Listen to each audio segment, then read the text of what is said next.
Video Filosofía e Historia de la Psicología, Universidad Cooperativa de Colombia, presentado por Jolly Benavides, Laura Ortiz, Santiago Forero. Nuestra historia comienza en la prehistoria, en la era paleolítica, donde no había un conocimiento científico. La reflexión y observación empírica se basaba su metodología en el animismo y el antropomorfismo. Continuamos con los antiguos griegos, donde había una dominancia de la sociedad griega, dada por la religión olímpica, la religión dionisíaca órfica, donde se hablaba de la transmutación del cuerpo. Los filósofos naturalistas. Estos decían que las leyes de la naturaleza se aplicaban a todo, incluido el pensamiento humano. Destacamos a Tales, Anaximander, Heráclito, Anaxámenes, Empédocles y Demócrito.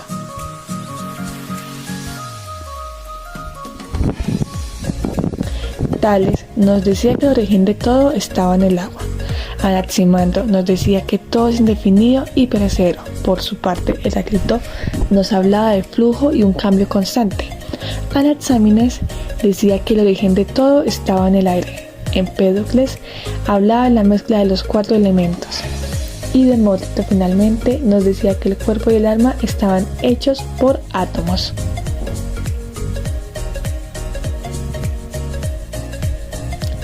Los filósofos sofistas.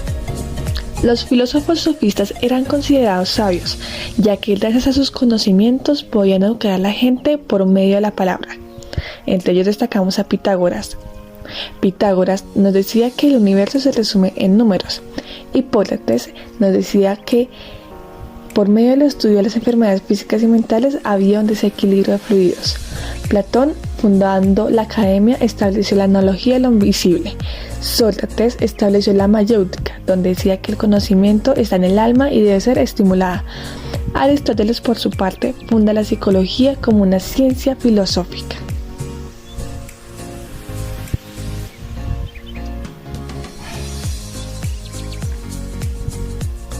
La filosofía presta a la psicología una visión general del ser humano, que es la base de una buena parte de las teorías psicológicas que surgen más adelante. La filosofía en ocasiones hace uso de la metodología científica de la psicología para lograr sus objetivos. A continuación, la revolución científica. Expansión europea. Aquí hubieron grandes cambios políticos, sociales, económicos y culturales, donde se impulsaron y posibilitaron los viajes de exploración. Nuevas filosofías de Roma. Estoicismo. Para los estoicos, lo fundamental de su filosofía es alcanzar la libertad y la tranquilidad. Esta se logra solo siendo ajeno a las comodidades materiales. Epicureísmo. Es un movimiento filosófico que promueve el alcanzar una vida feliz mediante la búsqueda inteligente de placeres, la ataraxia y las amistades. Cinismo. Reinterpretaron la doctrina socrática considerando que la civilización y su forma de vida era un mal y que la felicidad venía dada siguiendo una vida simple. Neoplatonismo. Ellos decían que lo uno, llamada realidad suprema, de ella surgen todas las demás realidades por emanación. Revolución científica. Esta eclipsa todo lo acontecido desde la aparición del cristianismo y reduce el Renacimiento. Las repercusiones de la revolución científica son incuestionables. Quitó la Tierra del centro del universo, derribó la filosofía natural aristotélica por la escolástica y sustituyó por la búsqueda de regularidades matemáticas precisas. Esta tuvo lugar en Europa gracias a las instituciones sociales más amplias que proporcionaron un conjunto de estructuras sociales que hicieron posible la investigación científica libre. Principales pensadores de la revolución científica. Isaac Newton. Fue el fundador de la ciencia moderna y su pensamiento revolucionó la ciencia y la filosofía. René Descartes. Comenzó lo conocido como ciencia moderna. Sus ideas acerca de la mente, la ciencia y la conciencia y su concepción del cuerpo como máquina crearon el marco en el que los psicólogos se han movido durante años, por lo que se le considera el fundador de la psicología moderna. John Locke planteó los fundamentos del conocimiento humano. Wilhelm Leibniz desarrolló una filosofía sobre cómo generamos conocimiento y desarrollamos una vida mental compleja. Y Baruch de Spinoza consideraba que la mente y el cuerpo eran uno solo, pero que se podían estudiar en diferentes partes, desde el pensamiento y desde la fisiología. La Ilustración comienza con los escritos de John Locke en Inglaterra y fue un movimiento cultural e intelectual primordialmente europeo que nació a mediados del siglo XVIII. Se denominó de este modo por su declarada finalidad de disipar las tinieblas de la ignorancia de la humanidad mediante las luces del conocimiento y la razón. Este tuvo una gran influencia en aspectos científicos, económicos, políticos y sociales de la época. Algunas de sus características son visión crítica de la realidad, rechazo de la revelación divina y la tradición, aparición de la imprenta y la historia como progreso. Principales pensadores de la Ilustración. Adam Smith sostuvo que la única fuente de la riqueza es el trabajo y se debe hacer en plena libertad.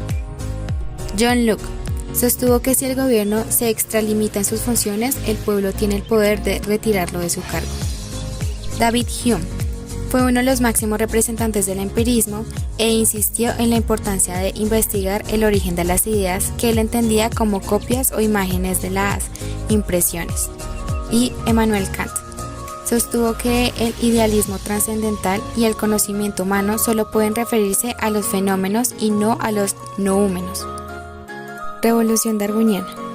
Esta fue la revolución más importante del siglo XIX, la cual dio una teoría denominada el origen de las especies. Esta define que las poblaciones evolucionan durante el transcurso de las generaciones mediante un proceso conocido como selección natural, donde las especies evolucionan y se adaptan a su entorno, generando una lucha por la supervivencia.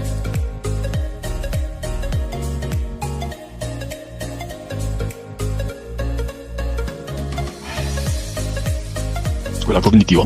Esta escuela se encarga de estudiar nuestros procesos mentales y cognitivos, aborda todo lo que sucede en nuestro cerebro, como por ejemplo el aprendizaje. Sus primeros pioneros fueron George Miller y Jeremy Brown. Escuela del conductismo. Esta escuela se centra en los comportamientos de todo aquello que sea medible y observable. Su teoría se centra en el estudio de la conducta que se puede observar y medir. Se ve a la mente como una caja negra en sentido de la respuesta a un estímulo se puede observar cuantitativamente, ignorando la posibilidad de cualquier proceso que pueda darse en el interior de la mente. Escuela de la Gestalt. Es la que se encarga de configurar todos aquellos elementos que pasan a formar parte de ella gracias a la percepción que se busca, la relación entre persona y entorno.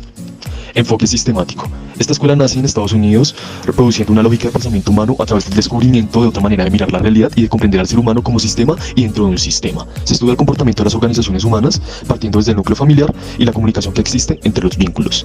Escuela de estructuralismo. Esta escuela se centra en el estudio de la estructura del comportamiento, describe los componentes de la conciencia en términos de sus elementos básicos, sentimientos, emociones y sensaciones.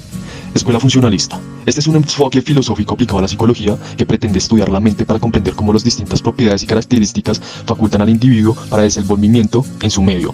Hay personajes históricos como Charles Darwin, quien aportó los antecedentes más importantes al funcionalismo. Tenemos a Francis Galton, quien estudió la herencia de la inteligencia en los seres humanos, y a Carl Pearson, quien trazó los fundamentos matemáticos para evaluar la variación de los rasgos múltiples. La escuela humanista. Esta escuela nos habla de 4 principios, que son la objetividad en la selección de los problemas. Tenemos la elección humana, su creatividad de autorrealización y la dignidad de la persona. Me hacen gracias a la teoría de la motivación de Abraham Maslow, quien es el padre de esta escuela. Y por último, vamos a hablar de la escuela del psicoanálisis, que esta es la escuela que es un método de investigación propuesto por Freud, que estudia y trabaja los procesos inconscientes y aborda las causas del sufrimiento humano.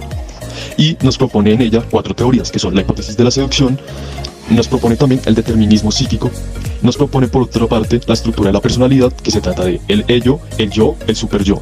Y por último nos habla de las etapas del desarrollo psicosexual.